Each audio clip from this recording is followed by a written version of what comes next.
Hello, everybody. Thank you for joining us. Today, we'll be discussing a topic that we have dived into before, talking about the crime rate in America and how different parties are attacking it. So I wanted to turn it over to Senator Black and start us off with today's topic. Okay, before we get into the main topic, I'm just going to mention that the Trump administration has directed the military to prepare to make lethal strikes against cartel targets inside of Mexico. As you know, the Mexican drug cartels, a number of them were declared terrorist organizations, which triggers other capabilities that the president has. And he toyed with this back when he was president the last time, and Secretary of Defense Esper said he was just absolutely stunned at the very notion that the president would toy with drug cartels and threaten lethal force. No problem threatening lethal force to places on the other side of the globe, but right on our border where they're penetrating our border, no, DOD would have nothing to do with that. Well, Esper is long gone, and that type of attitude is long gone. I say good. The cartels are killing 100,000 Americans every single year. In 10 very bloody years of war in Vietnam, we lost 58,000 people. So we're losing far more than that every single year. So the number of caskets far outnumbers what it did during the Vietnam War. And yet DOD and the whole federal establishment has been adamantly opposed to interfering with the flow of funds that come from the drug cartels to a lot of politicians. So we're going to see that stop, hopefully, or at least, I mean, it won't entirely stop, but it'll just give us some pleasure to occasionally see some big confab of all of these crooked cartel members who are out there executing teenage kids, standing out waiting for a bus or whatever. I mean, they just slaughter people all over Mexico. So I'm very glad to see it. I'm hoping that we don't extend this to, now there's talk about, well, let's attack Venezuela. I don't want to see us attacking other sovereign nations and crossing their sovereign borders, just like we're complaining that the Russians are doing. Now, it's one thing when it comes to Mexico, that's a different situation, and the cartels in Mexico are what is killing the Americans. So I say good riddance to them. Okay, with that, we'll get into our main topic, Morgan, and we're going to talk about two things. One is crime, the crime that is certainly inspired by the Democratic Party and the results of it. The crime has been used throughout my entire lifetime. You have these surges. There'll be some sort of an incident involving the police and some minority, usually a black person, who is being arrested. The individual being arrested ends up being killed, and that is used as sort of a signal for the media to all pile on and create some very violent uprising. It's always worked. It worked certainly with the George Floyd uprising that occurred in 2020, which certainly was a major headache for the Trump administration, since he was being fought by his whole administration over taking any effective action. That situation is gone. Trump has a united administration that acts in concert very effectively. And as a consequence, what we're seeing, we just saw Trump go into DC, didn't we? Mm-hmm. Yeah. And now he's got special legal authority there because it is a federal district. And so he went in there, and there was a lot of talk about, well, we have such a wonderful situation with crime in D.C. and don't mess with our criminals in D.C.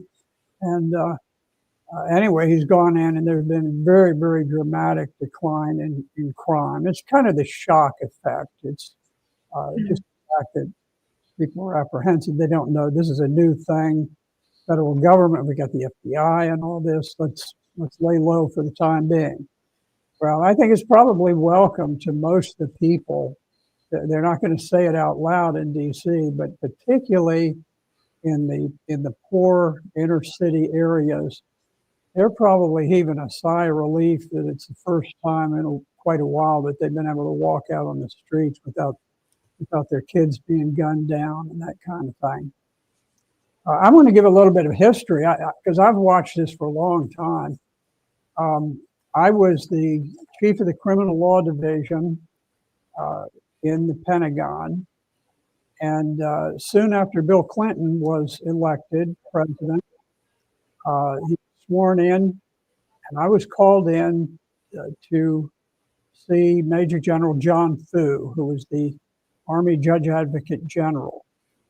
The Army was always the lead agency when it came to military justice in all of the services.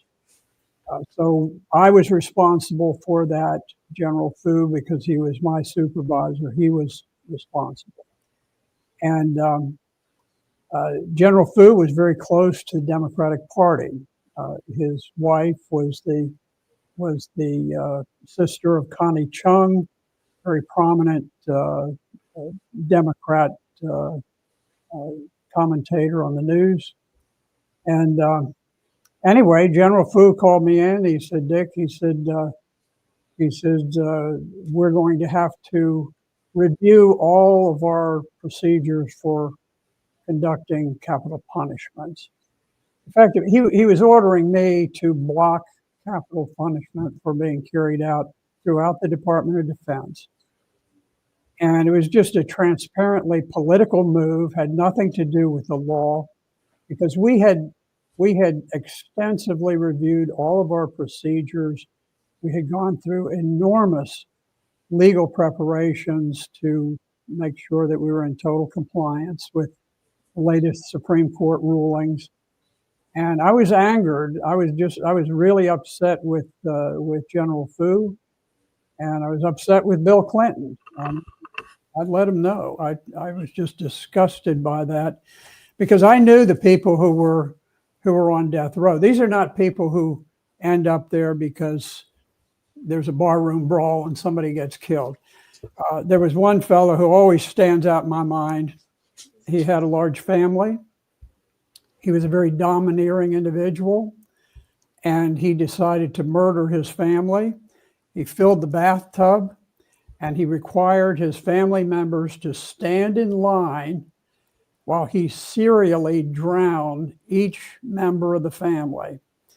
So he would grab one of them, he'd thrust them under the surface. The others are standing in line watching, and he drowned every single member. That's the kind of person who ends up on death row. Usually the crimes are so terrible that we don't hear mention of them, but these are not just ordinary crimes. So I was quite anxious to see these people get their just desserts, and I wanted to see them through to execution. But General Fu took his orders from the Democratic Party, from the president, which I guess he had no choice, but he was quite content with the choice. So none of the murderers ever paid the full penalty for their crimes. The Democrats rescued every single military criminal on death row. Moving up to the more recent times, Joe Biden never carried out a single military execution on his watch. And before he left office, he or the auto pen, or we'll never know for sure, commuted the death sentence of every almost every federal prisoner on death row, military prisoners, civilian, all federal prisoners. The Democratic Party has been the advocate of the most hideous murderers. They have a tremendous attraction towards the most evil members of society. And for generations, they have spared the most depraved criminals. And in the course of that, they deprived the victims' families and the communities of the justice to which they're entitled. There's no question that death penalty is authorized by the Constitution of the United States, despite some aberrant decisions by the Supreme Court off and on. The fact is, if you look at the time that the Constitution was drafted up and ratified, every state had the death penalty. Every state routinely carried it out. Now, since the death of George Floyd in May of 2020, Democrat mayors and governors have begun this sweeping anti-law enforcement program. They've released prisoners early, including cop killers, rapists, child rapists. They've downgraded felonies to misdemeanors. And a lot of times this is a way that they hide the tremendous upsurge in criminal activity. Because you can take an aggravated assault, which if someone comes at you with a knife or pulls a gun on you, that's an aggravated assault. On the other hand, if a little girl is sitting in her classroom and the boy behind her pulls her pigtail to tease her, if she is offended, that is an assault. So assaults, there's a range for assault, but an assault can be extremely trivial. An aggravated assault cannot. But very routinely, Democrats are downgrading aggravated assault to make it look as though the violent crime is not as great as it is. The Democrats have been big advocates for cashless bail. They return multiple arrestees to the streets because they don't require them to post bail. And this has permitted these smash and grab robbers who terrorize cities, bankrupt businesses, and drive out whole business communities. They put rapists, murderers, pedophiles on the voters' rolls. They've done it here in Virginia. And then they pass laws that make it unlawful for employers to inquire about someone's criminal record. So as an employer, I can't protect my female employees from someone who is a convicted rapist, because for one thing, they prevent me from knowing that the individual is a convicted rapist. And even if I knew about it, they make it unlawful for me to consider that in any respect when hiring someone. These are all Democrats. There is no Republican who has been proposing any of these things as long as I can remember. Now, you remember, the COVID came along, and COVID sort of upset a lot of things. And this happened in January 2020, when it began to sweep the nation. The government forced people to go indoors, and they shut down businesses, they closed the schools. So you have the Democratic Party continually saying, well, the reason for the huge crime spike was because of COVID. Now, I don't know exactly what their logic is, but other than the fact that it was coextensive with when COVID took place. But what they never mention is that the George Floyd uprising began at essentially the same time. January, COVID started. By May, George Floyd died, and the tremendously violent uprising began, which triggered riots, looting, arson, murder, and we began with groups like Black Lives Matter and Antifa attacking the justice system itself, not just saying, well, we question this arrest and we think it's this way or that way, but literally going after the whole idea of law enforcement. A lot of Democratic politicians doing that. So, but the Democrats since then, and more recently, they've been saying, well, our problem is messaging. We're just not expressing ourselves effectively. But I don't think their messaging is the problem. I think it's the full-throated embrace of crime. And I think America is simply done with looting, arson, murder, mayhem. And, people are demanding law and order, and they're going to get it. And you look at the federal government is now thinking about putting troops on the streets of Chicago. Hmm. Now, there's no doubt Chicago is about as lawless a place as you can ever imagine.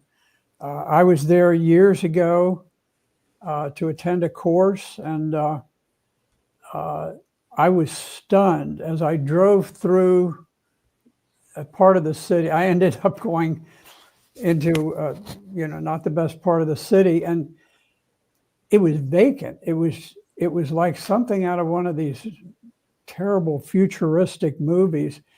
You go through seemed like miles of tall building, totally empty of any humanity.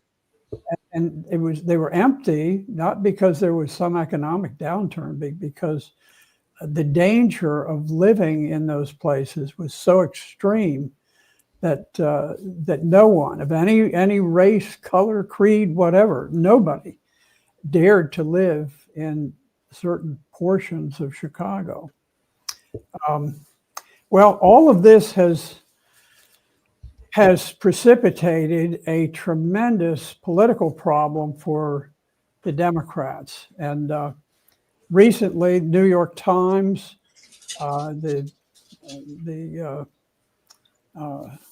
various other outlets have been talking about the problem with voter registration for the Democratic Party.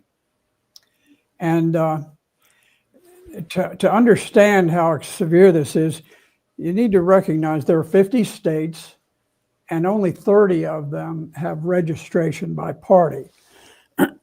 So there are only 30 states where you can actually track whether people are registering Democrat or Republican.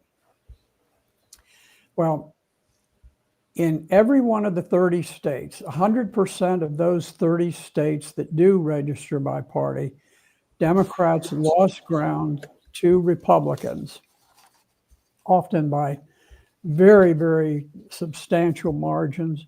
And this happened between 2020 and 2024.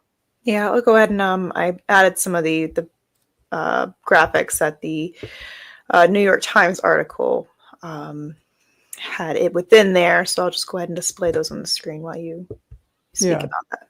And you can see now the reason that not every state has a downward blue line or blue arrow is because there's no data. It doesn't mean that they did not also have a decline in the number of Democratic voters. It just means that there's not a mechanism to measure it. But when you get 30 out of 30 states with a decline in Democratic registration, that indicates it's pretty hard evidence of a very dramatic slump in support for the Democratic Party. If you are kind of fed up with both parties, but you still want to vote, which a lot of people do, Mhm. You just register as an independent. You don't register Republican or Democrat. Um, Typically, the independent voter is a bit fickle, and they may sway this way or that way. They don't tend to be ideologically driven. It's usually there's something that splashes into the news or whatever that sways them one way or the other. So the base of each party, the base of the Democrats and of the Republicans, is a base that's philosophically driven. They for various reasons, they feel committed to the party.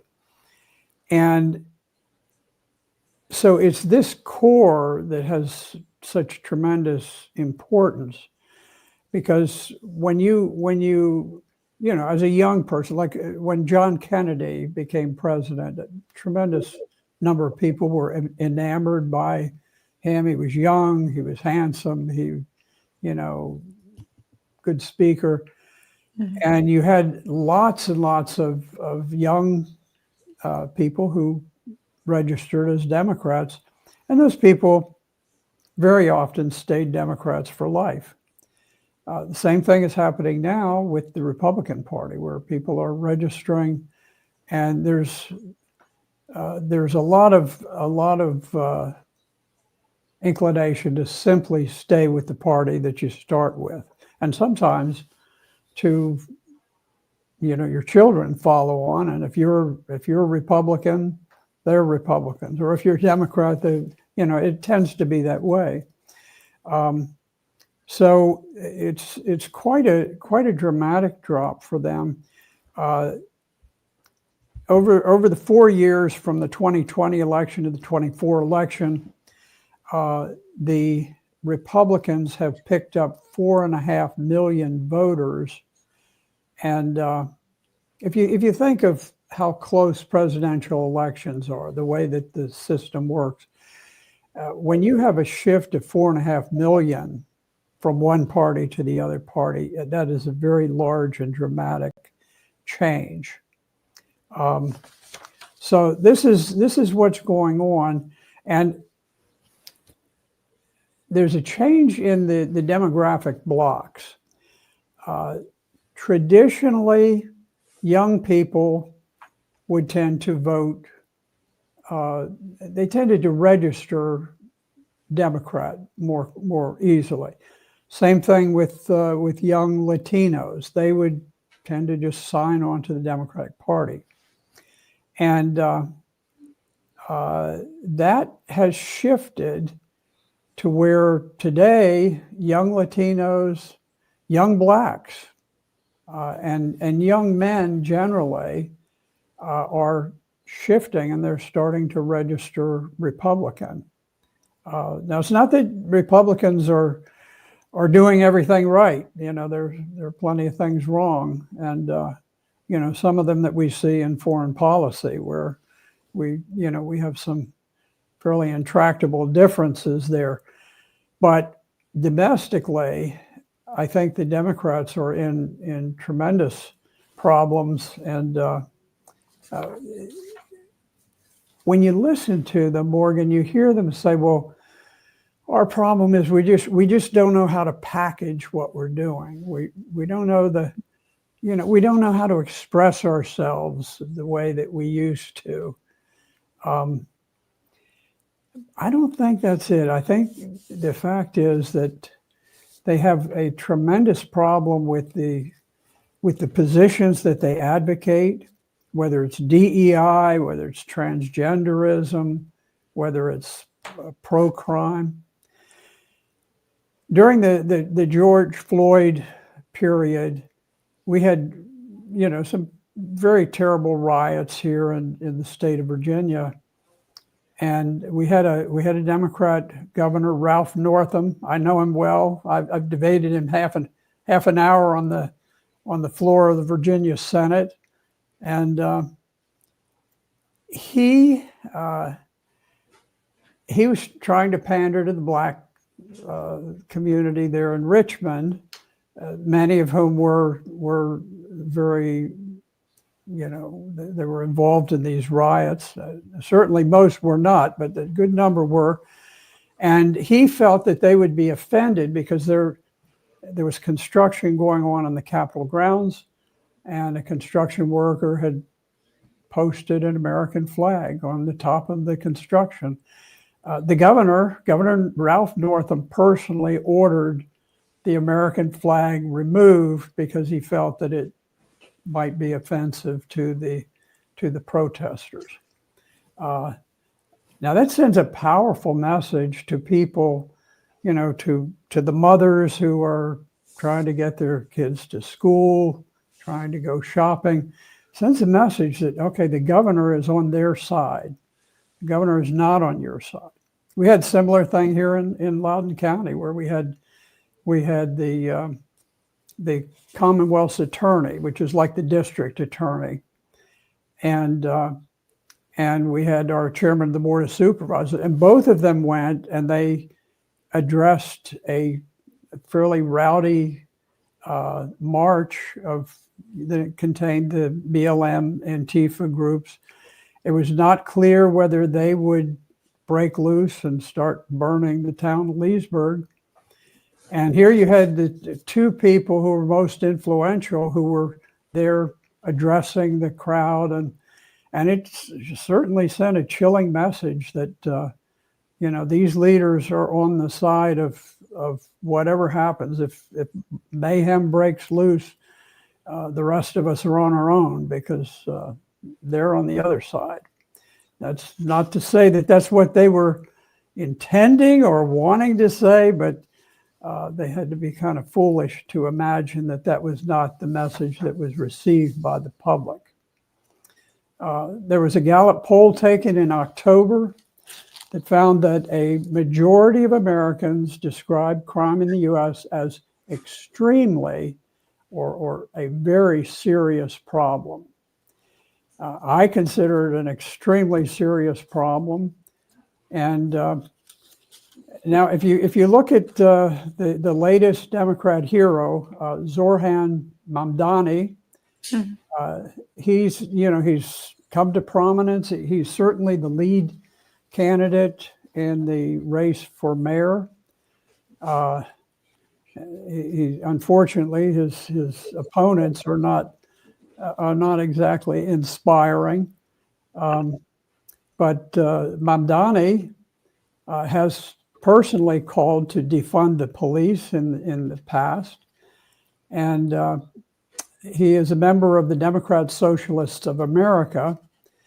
And the party in its platform has called to end all misdemeanor prosecutions, all petty thefts, all drug offenses, all resisting arrests, all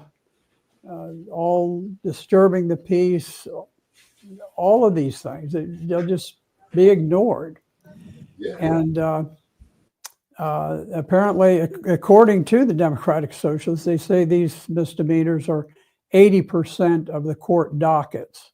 So you'd be sweeping away 80% of all law enforcement. The Democratic Socialists want to defund the police and to do something they called decarcerization, which is where you close all the jails and the prisons. And of course, you abolish fines and you have no cash bail. You don't even need bail because you don't put anyone in jail or in prison. And the idea is to let criminals run wild, control the city, and terrorize the population. Now, Mamdani, his defenders say, well, he hasn't personally said all of those things. He said some of them. But the fact is, he's the one who chose to be a member of the Democrat Socialists of America. And he is still a member, and that's, he's running as their leader. So it's very much a problem that will continue to dog the Democratic Party. Their problem isn't messaging. The problem is issues. The American people do not vote in favor of crime. They don't vote in favor of pornography in public schools. They don't vote in favor of transgender story hours where children are groomed for later advances by pedophiles. So my advice to the Democrats would be go out and listen to the people. Take a survey, find out what do real ordinary people walk down the street, go into a coffee shop where blue collar people are hanging out, and ask them, what are the biggest problems you see today? And you hear them talk about crime. You hear them talking about DEI and how their preferences in hiring and how it's keeping them from getting jobs, how it's keeping their kids from getting into schools. It's going to be about, you could go in here, right here in Loudoun County. We just had 3 schoolboys, high school boys. They walked into the locker room and they were getting dressed, and a woman who calls herself transgender came walking in, and one of the boys says, what's a girl doing here in the locker room? And they all kind of grumbled. They never said a word to her. They all grumbled among themselves about the idea that a girl would come into the boys' locker room while they're getting undressed. The girl not only came in, but she unlawfully took pictures of the boys. And the school system, we have an extraordinarily radical school system here in Loudoun County. And the school board decided that there were 3 boys who had expressed dissatisfaction. They would all be suspended. That was the initial thing. We'll suspend them. They had no right to object to having a girl come into a boy's locker room. They have no right to have those thoughts or to express them privately among themselves. So we'll expel them. However, there were 2 Muslims on the school board. So the decision was made that no, only 2 of the boys, the 2 who are Christian, would be expelled. The one who is Muslim would remain in school. Now, I envy the attorney who has this case teed up for the courts, because the violations of civil rights are so extreme, so extraordinary, that it's a demonstration of the tremendous arrogance on the left these days, and just how tone deaf they are to the American people. So that's where we stand right now. And the unfortunate thing is that you look at the things that the administration is doing, and you say, okay, some of these are a little overreaching in this area and that area. People are so fed up with the way that they've been terrorized for so long that people are ready to just accept whatever comes down the pike because it's got to be changed. Yeah, I think the last notion that you ended on is a very important one that I did want to touch upon. And kind of diving deeper into this topic, you kind of alluded to it, some of this administration's tactics are a little far-reaching. And to me, I'm always weary about giving the government more power in that sense. You kind of made a mention that Trump is sending armed military to cities outside of the jurisdiction of, the nation's capital. And I don't know, excuse me, I don't know that whether Trump is floating that. Well, he is. Yes, you're right. I thought you were going to talk about Venezuela. I know that the we idea. can talk about that as well. I wanted to get your take. Floated. I don't think he has personally mentioned that, as far as I know. But okay. You're right. He's been very vocal about going into Chicago. Mm-hmm. Which I think would be a too far-reaching step that would make me uncomfortable. A lot of kind of what you said is what people have been fed to, accepted to take in with the rising crime. I would attribute that to a lot of the homelessness, a lot of drug being funneled into the country. It's a large aspect of that, that they're willing to forego their rights in order to, make things corrected. And I would be weary or warn people to not give up your rights, because it's very seldomly will the government give them back to you. So that's why I always, watching what happens in DC, it is, I kind of teeter on back and forth on how I feel about it, because I don't want to give the government more authority to take arms in a sense that is more hostile to its civilians. At the same respect, I know that we are at a very interesting time in American history where we have these cataclysmic, epidemics in the country: homelessness, drug addiction, these enterprises that come from that, human trafficking. All of that is very rampant in this country. How do we combat that? How do we combat that while continuing to have, the respect within our Constitution? With the executive order that just came out from the president that says, they will now prosecute people that burn the American flag. I know that a lot of veterans were very upset about that, because they have taken up the oath of the Constitution so that citizens can do something that, you might find that disrespectful, but that's a part of your right in having that freedom of speech. Some of the most important speech that it needs to be protected is the one that you yourself hates. So I just wanted to get some of your points on that, just so we're that's No, all. I think those are all very good points, Morgan. It is because the government veered so extremely far from the Constitution that we're now seeing this backlash, and there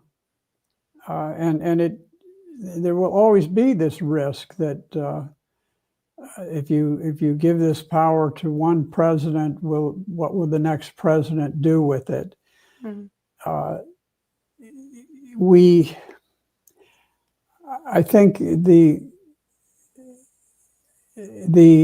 more that we lose our unity as a people, the more in danger the Constitution becomes.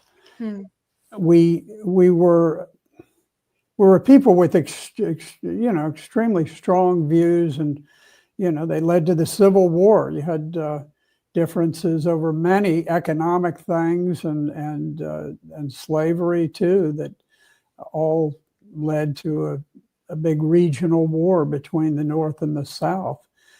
So it's not that people today have stronger feelings than people in the past, but I think there was perhaps a greater tendency to be drawn back to the Constitution. Mm-hmm.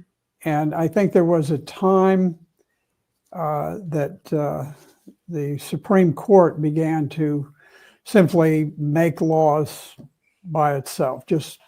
And I think Roe versus Wade was a good example of that. Every state had at one point criminalized abortion, and by the time that Roe versus Wade was decreed, there were 30 states in which the voters had voted in favor of changing their constitutions to precisely define marriage as the union of one man and one woman, including California, which, for all of its diversity, the people of California voted against same-sex marriage.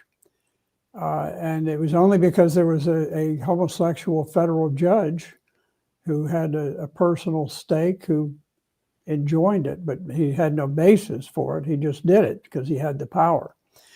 And I think at that point you had the Supreme Court saying, hey, look, if if we don't do something to intervene, we're going to have all 50 states where every state has decreed that marriage is the union of one man and one woman. And so they simply rammed it down everybody's throat, and they issued a decree. I don't really call it a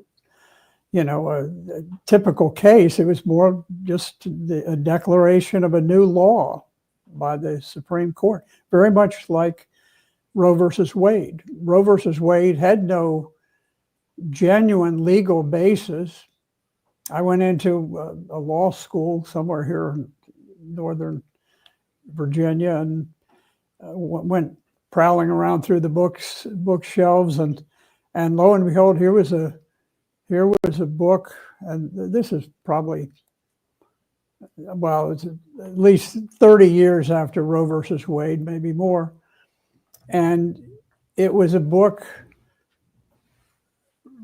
exploring how we could have a firmer legal foundation for the decision in Roe versus Wade. It was a pro-abortion, law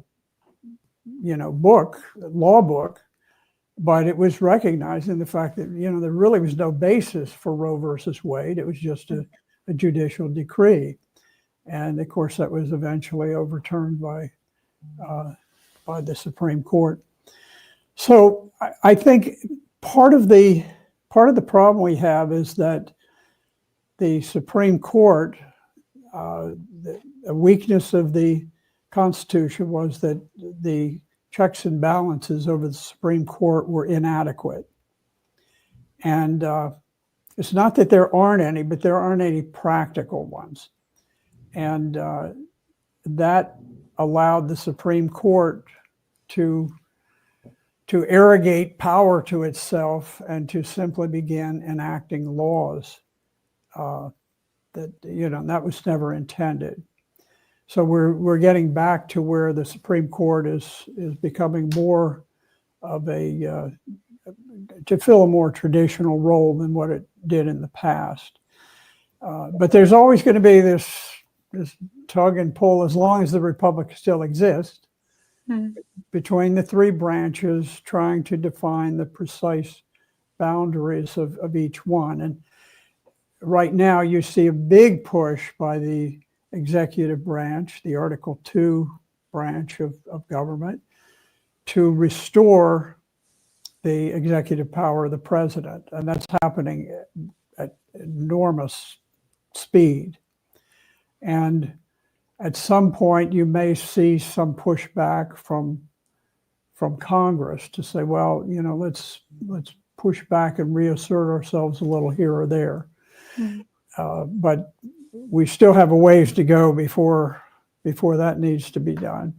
But you make very good points. Republics are always in a tenuous spot. And there's a tendency for governments to veer into a less democratic form of governance. So I appreciate your remarks on that. Well, we could go back and forth all day on this. I do have some more interesting angles to look at. Maybe in the coming weeks we can touch upon this, this topic again, and kind of get more into the nitty gritty and how I kind of have a different view on things, and getting more of your intake on how to reconcile with that and how we can have differences and still have a good relationship with each other in America. Well, yes, and I appreciate that you do have differences, and that's a good thing. So, anyway, well, I appreciate you being sharing with us, and of course, and I will encourage everybody to join us next week to focus on the news. Thank you, Morgan.